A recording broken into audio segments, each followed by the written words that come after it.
पता नहीं है। उनकी मीटिंग अलग है, उन्हें बुलाया हैं? उनको मीटिंग में शामिल नहीं किया। नहीं तो उन्होंने जैसे रखी तो उनको भी इकट्ठा ही करना चाहिए था। एक करना चाहिए।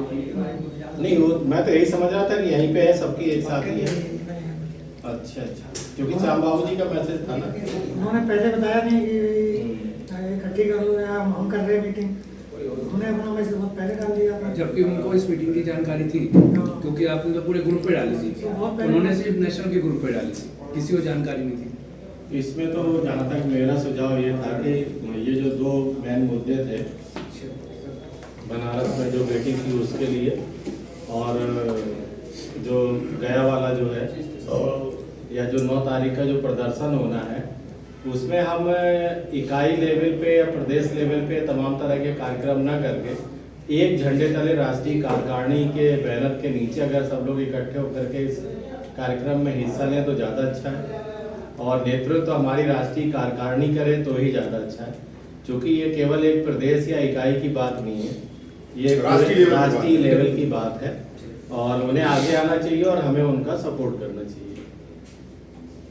और जहाँ तक दूसरी बात जैसे भाई साहब कह रहे थे, तो हमारे जितने भी कार्यक्रम है उसमें कोई इवेंट्स नहीं होता, विरोध तो बहुत होता है, मूर्तियों को हटाओ, इनको कुछ नहीं है, लेकिन हमें उसके बदले में कोई विकल्प नहीं मिलता कि होली ना करो, दिवाली मत करो, दुर्गा पूजा मत करो। बहुत सारे जो भारत में तीज त्यौहार मनाए जाते हैं, इन सब के लिए मनाही की जाती कि हमारे नहीं है उनके हैं, तो हमारे क्या है भाई? हम जहाँ पे रह रहे हैं, जिनके बीच में रह रहे हैं, वहाँ ये सारे इवेंट्स होते हैं, तीज त्यौहार मनाए जाते हैं और सदियों से हम लोग उनको मना रहे हैं, जिस रीति रिवाज से हो रहे हैं उसी तरीके से कर रहे हैं। उनमें हमारे भी घरों में थोड़ी सी रौनकता आती है, ऊर्जा या स्फूर्ति आती है, उसके बहाने लोग लग जाते हैं, काम धंधे कर लेते हैं। अगर हमें उनका विरोध करना है तो उनके बदले में हमें कोई ना कोई विकल्प देना पड़ेगा। बिना विकल्प दिए केवल गाली गलौज और हटाओ करो, हर मंच पे खड़े हो जाओ कि इन्हें गाली दो, उन्हें गाली दो, इससे काम नहीं चलता। हम आगे बैठ तो जाएंगे लेकिन मन से नहीं बैठेंगे। भाई आपने बुद्ध का नाम लिया, बुद्ध के वंशज हैं तो हम शामिल हैं बुद्ध में, लेकिन उन्हें हम छोड़ दें, अपनाने के लिए कुछ है नहीं। सबके घर में मोहल्ले में दिए जल रहे, हम अंधेरे में बैठे, हमने सफाई भी नहीं कराई, खुदाई भी नहीं कराई, कैसे चल जाएगा भाई? कैसे चल जाएगा? नहीं चल पाएगा कि हम गणेश लक्ष्मी की पूजा ना करें तो करें क्या उस दिन?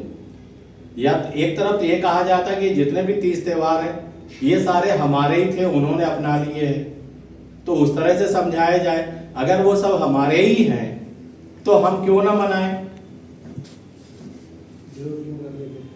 भाई अभी भी बहुत सारी बातें हैं कि ये सब हमारे ही थे, बहुत सारी शंकर की मूर्तियां सब बुद्ध की मूर्तियां हैं, तो जब वो जल चढ़ा ही रहे तो हम भी जाकर के क्यों ना अपने बुद्ध मान करके ही उनको चढ़ाएं।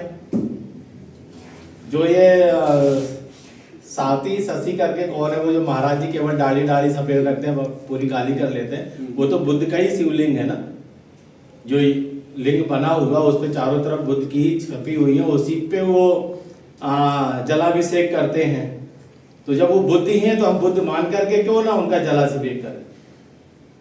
और पूरे में चारों तरफ बुद्ध की मूर्तियां बनी हुई हैं, बहुत सारी जगह। केवल गाली देने से और घर से कि चले जाएं और सबकी फिगवा दें, इन्हें मत मानो, इन्हें मत मानो, तो हमें नहीं लगता कि इतनी आसानी से परिवर्तन आ जाएगा। हम अपनी बात को रखें, उसके बदले में हमें विकल्प मिलने चाहिए, तौर तरीके हमें मिलने चाहिए।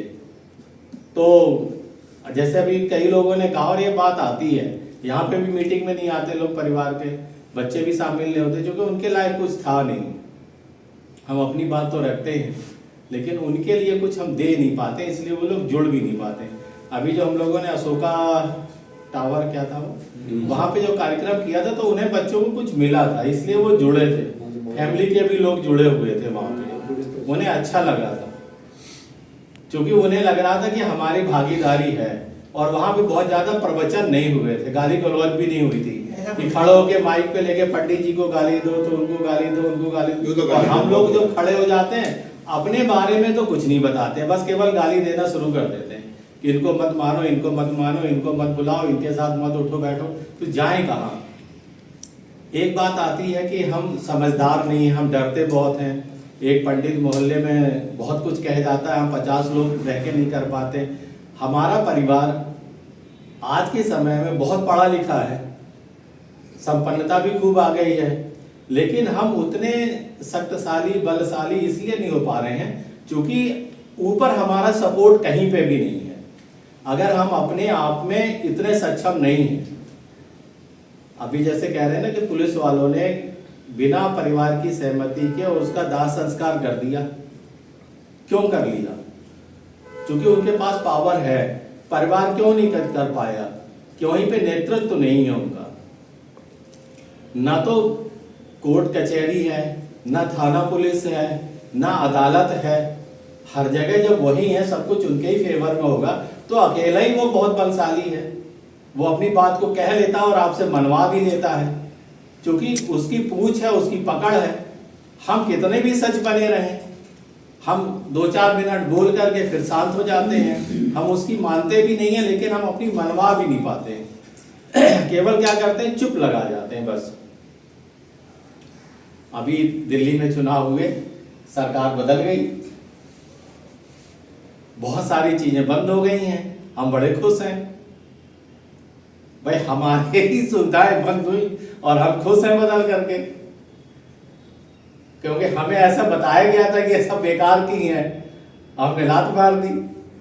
अब समझ में आ रही, हमारे यहाँ 6 बजे पानी आता था, जब 6:15 बजे आता था तो हम चिल्लाने लगते थे ग्रुप पे जो कॉलोनी का है कि पानी नहीं आया, पानी नहीं आया। 20 मिनट हो गए, आधे घंटे हो गए, बहुत गंदा आ रहा। अब साला 7:15 बजे आना शुरू हो गया, उससे ज्यादा गंदा आ रहा है, उससे ज्यादा गंदा आ रहा है। 8:30 से पहले बंद हो जा रहा है।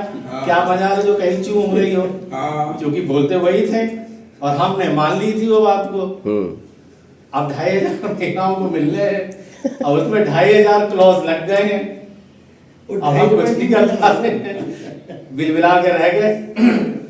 भाई सरकार बनवा दी, अब सरकार के हाथ में काम खत्म। यमुना सफाई पहले भी वो 4 मशीनें थी जो बेचारी इधर उधर उठा रही थी, प्रचार नहीं हो रहा था। कौन उनको रोक रहा था? अगर वो आज चलने लगी हैं तो कल उनको कौन रोक रहा था, कौन नहीं चलने दे रहा था? वो पहले से चल उनका तो जो चला रहा था उसकी हमने सुना है 2-4 जगह उसके वीडियो, जो पत्रकारों ने बोले भाई साहब यहाँ तो हम 4 महीने से लगे हुए और इसी काम को कर रहे, कोई नई मशीन नहीं है, मैसेज करने नहीं होगा, है ना। बोले कोई नई मशीन नहीं आई है, ना 4 दिन से काम हो रहा है। बोले हम तो 4 महीने से वहां से करते करते यहाँ तक आ गए, अब रोज दिखाया जा रहा है, वो बात अलग है। तो हम कैसे, देखिए हम लोग बहुत सारी पार्टियों से जुड़े हुए हैं, हमारा नेतृत्व भी जुड़ा हुआ है, बहुत सारे हमने MP MLA विधायक भी बना लिए हैं, लेकिन उनके अंदर भी उतनी क्षमता नहीं है कि वो कुछ बोल पाए। और जब हमारी पावर ही नहीं है तो हम कितने भी समझदार बने रहे तो उनके आगे तो उल्लू ही हैं। सही बात है। तो कैसे इस तकलीफ को किससे करें, कैसे हम बलशाली शक्तिशाली हों? केवल ये है कि हम थोड़े थोड़े लोग जैसे इकट्ठे होने शुरू हुए, हो सकता है कि इस तरह से कुछ बदलाव आ जाए। थोड़े से जैसे भाई साहब हैं, कई बार हमने इनको सुना हुआ है, तो इनकी उसमें बहुत ज्यादा गाली गलौज नहीं होती है।